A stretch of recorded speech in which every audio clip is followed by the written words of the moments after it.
Hello everyone, Sylvan Bell coming to you live from Sacramento, California. April 17, 2016, 2:37 in the afternoon. Perfect day to talk about sales training, right? Every day is a perfect. I wake up in the morning and I'm like, sales, right? I wake up thinking it. It's like it's in the head, okay? So we're talking about the questions that you should be asking in the sales process. I get off on a little bit of a tangent, I'm sorry. And one of the questions you should be asking is, how committed are you to solve this problem? And, you know, I've seen a lot of sales training. I've spent a lot of money on sales training. And I don't know, probably like 6-7 years ago, I met a guy and he was like, look, if people don't tell me anything above a 7, it raises flags in my mind. So there's a little bit of like work you're gonna have to do with this process. So if I say, you know what, on a scale of 1 to 10, how committed are you solving a problem? 1 means you don't care, 10 means it's a super important thing to you. And the person goes, it's a 3. Well, I need to know why it's not a 5, 6, 7, 8, 9, or 10. I need to ask some really good questions. But if the person's like, I really want to take care of this, now I'm going to come back and go, well, okay, help me understand why.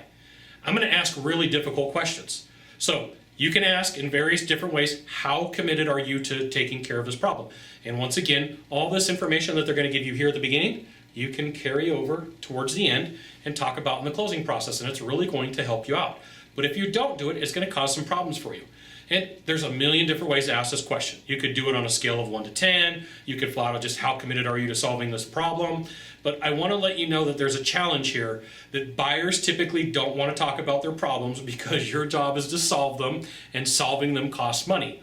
So sometimes you're going to have to put this question towards the end. There's a reason why I saved it till the very end, because that person's done enough conversation with me. Everybody tells you, like, here's the questions you ask. They don't tell you what order to put them in.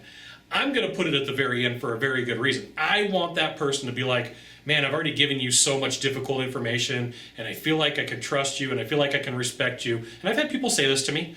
And then I throw out there like, here's my question, right? How committed are you to solving this problem today on a scale of 1 to 10? And then the person goes, well, man, I got this reason. And they start naming stuff off, and you're like, I'm going to write this one down. I'm going to write this one down. They start telling you all the reasons why they would buy. They're giving you all the good reasons, okay? How committed are you to solving this issue, problem, concern with your widget, your gizmo, your product, your service? On a scale of 1 to 10, 1 means you don't care. You need to get that out of the way. 1 means you don't care, 10 means it's super important. Now, I could tell you that most buyers are going to say 7, 8, or 9. Occasionally you're going to get a 10, and that signifies that there's a real problem. And it just gave you some information to know that they need to take care of it. And like the higher up the number is, typically, not all the time, typically is how fast they want to get it dealt with. Somebody tells me a 1, I'm like, come on, we talked earlier, why now, why today, why here? You know, did something change? And like, well, you know, I got the boss breathing down my back, and he's really the one that makes the decisions. All these are meant to uncover information for you to help you understand if you can or can't help the person. And if you can't help them, why can't you help them? Are they not the decision maker? Does your product not fit? Or are they not giving you good information?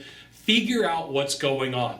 How committed are you to solving this problem? Ask the tough questions, but once again, you don't have to be arrogant, you don't have to be condescending, you don't have to be a jerk. You can have a slight edge. You're like, hey, you know, come on. You know, tell me, how committed are you to solving this problem? I don't want to tell you that. All right, well then, you know, maybe I shouldn't be here today. Sometimes you're gonna have to get up and leave, okay? Now, if you could do a small favor for me in the box down below, leave a comment, question, or story. Oh my goodness, that'd be fantastic. To the right or to the left, there's a subscribe button. You know what you gotta do, you gotta subscribe. And then you can send it off to all your friends via StumbleUpon, Facebook, Twitter, Google+, why not even LinkedIn. Sylvan Bell. We'll see you soon. Thanks for watching. Aloha.